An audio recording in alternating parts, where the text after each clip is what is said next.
Comment peindre une branche de lilas à l'aquarelle?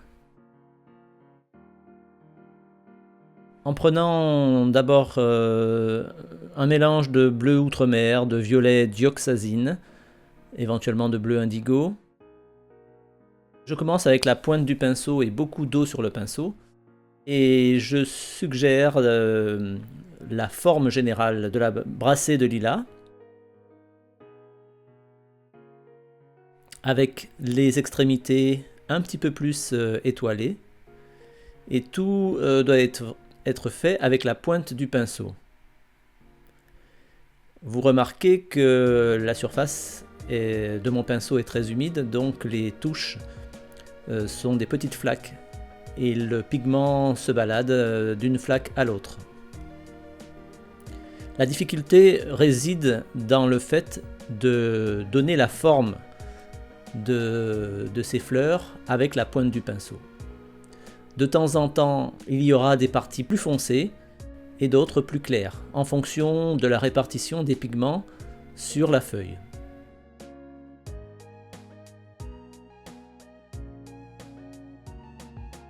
Alors les petits détails comptent à ce moment-là, parce que c'est un travail rapide, mais il faut bien avoir en tête le développement des fleurs sur la feuille. Alors je répète les couleurs: du bleu outremer, du violet dioxazine et un petit peu de mauve de temps en temps. Je place de façon très spontanée, sans dessin préalable, des feuilles, des tiges, avec du vert de vessie et du green gold.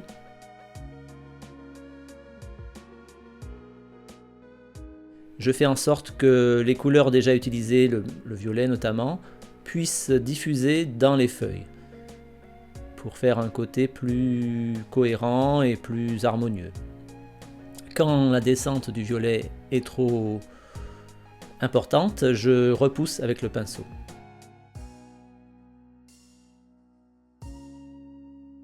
Sur ce sujet, je ne ferai pas de fond, c'est juste un travail d'observation sur la spontanéité.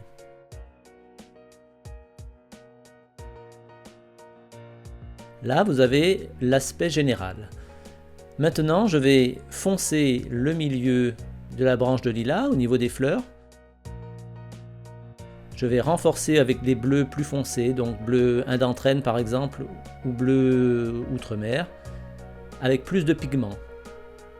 Comme le fond est encore humide, donc ce n'est pas un problème de déposer du pigment dessus.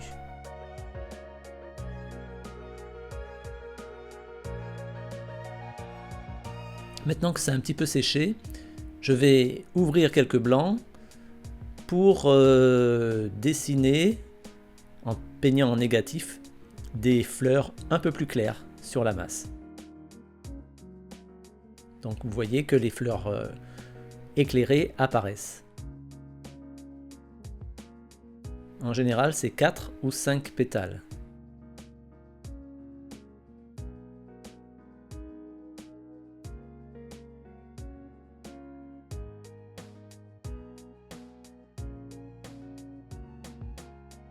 Il est important de ne faire cette opération qu'une fois la surface plus ou moins sèche. Si c'est encore humide, trop humide, ça ne marchera pas. Ensuite, je place un mélange de bleu très très foncé, aidé avec du bleu indigo notamment, et du violet. Et là aussi, je suggère des volumes pour donner de la profondeur à mon bouquet, avec des formes de fleurs soit en négatif, soit en positif, qui vont donner du volume à mon bouquet. Ça doit prendre quelques minutes.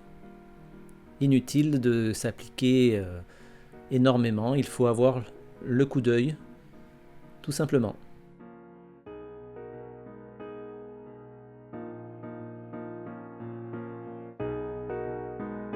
Quelques retraits pour les feuilles.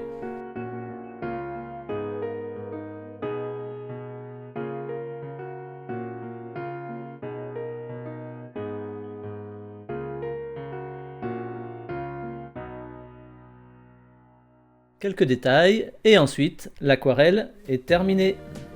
Vous pouvez retrouver mes créations sur mon site jacquesvilliers.com.